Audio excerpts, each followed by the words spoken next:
হ্যাঁ, set team ছিল obviously. আমাদের এখন সেট টিম ছিল, টিম রেজাল্ট পাচ্ছিল, আর ডিফেন্স থেকে দুটো প্লেয়ার খেলতে পারবো না, তো একটু তো প্রবলেম হবে। বাট আগেও বলেছি যে টিমের 25টা প্লেয়ারই ইম্পর্টেন্ট, তো আমাদের জায়গায় অন্য প্লেয়ার যারা খেলবে তারা দায়িত্ব নেবে সেই জায়গাটা পূরণ করার জন্য। এবং আমার পুরো বিলিভ আছে অ্যাজ এ ক্যাপ্টেন কলকাতা প্লেয়ারের ওপর যে যারাই খেলবে কোচ যাকেই ডিসাইড করবে সে টিমের জন্য বেস্ট দিয়ে টিম রেজাল্ট পাবে।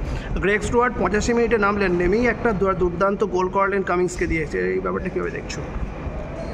গ্রেগ স্টুয়ার্ট কোয়ালিটি প্লেয়ার, আর সবাই এনজয় করে ওর গেম। আর ও এসে স্টুয়ার্ট এবং কামিংস দুজনেই বেঞ্চ থেকে এসে যে গেমটাকে ঘুরিয়ে দিয়েছে, যে সেটা সব থেকে বড় ইম্পর্টেন্ট। যে বেঞ্চের প্লেয়াররা হচ্ছে গিয়ে কী বলবো, আপনার গেম চেঞ্জ করছে সুপার সার্ভিসে, তো এটা সব থেকে বড় ইম্পর্টেন্ট। কারণ ওই টাইমে যে গেম টেম্পারমেন্ট পিক করা, তো এর থেকে বোঝা যায় যে ওরা কতটা প্রফেশনাল এবং কতটা নিজেদেরকে রেডি করে রেখেছিল যে এই ম্যাচটায় যখনই ওদের নামাবে তখনই ওরা এসে গেম চেঞ্জ করতে পারবে, এবং সেটা করে দেখিয়েছে। তার জন্য আমি খুব খুশি এবং পয়েন্ট পেয়েছি আমার টপার থেকে।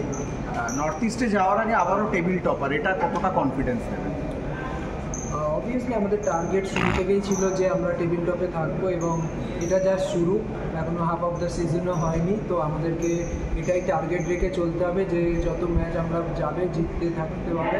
এবং নর্থ ইস্ট ম্যাচে আমাদেরকে আরও বেশি ফোকাস করতে হবে, কারণ নর্থ ইস্ট এবছর অনেক ভালো ফুটবল খেলছে এবং ওদের উইঙ্গার স্ট্রাইকাররা গোলও করছে, তো আমাদেরকে যারাই খেলবে আমাদের টিমে আরও অনেক বেশি দায়িত্ব নিতে হবে এবং কমপ্লিট ফুটবল।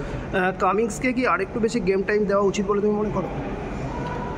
সেটা কোচের সিদ্ধান্ত, বাট ও যতটা টাইম পেয়েছে নিজেকে প্রুভ করেছে, নিজে গোল করেছে, তো ও যেটুকু টাইম পাচ্ছে গোল করছে, সেটা ইম্পর্টেন্ট।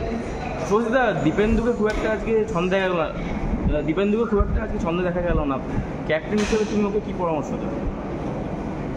আর সবার সব দিন ভালো যাবে না, বাট ও নিজের এফর্ট দিয়েছে, নিজের 100% প্রতি ম্যাচে দিচ্ছে। ও আমি আগেও বলেছি যে একদিন খুব ভালো খেললে মাথায় চড়ার কোনো ব্যাপার নেই, ওকে আমি ওটাই বলেছি যে খুব ভালো খেললেও মাথায় চড়ার ব্যাপার নেই, বাট কোনো দিন ডাউনও যেতে পারে, তো নিজে ফোকাস থাকবে থেকে নিজের কাজ করে গেলে obviously at the end season এন্ডে গিয়ে অ্যাভারেজ একটা ভালো পারফরমেন্স ওর থাকবে এবং টিমও রেজাল্ট ভালো করে।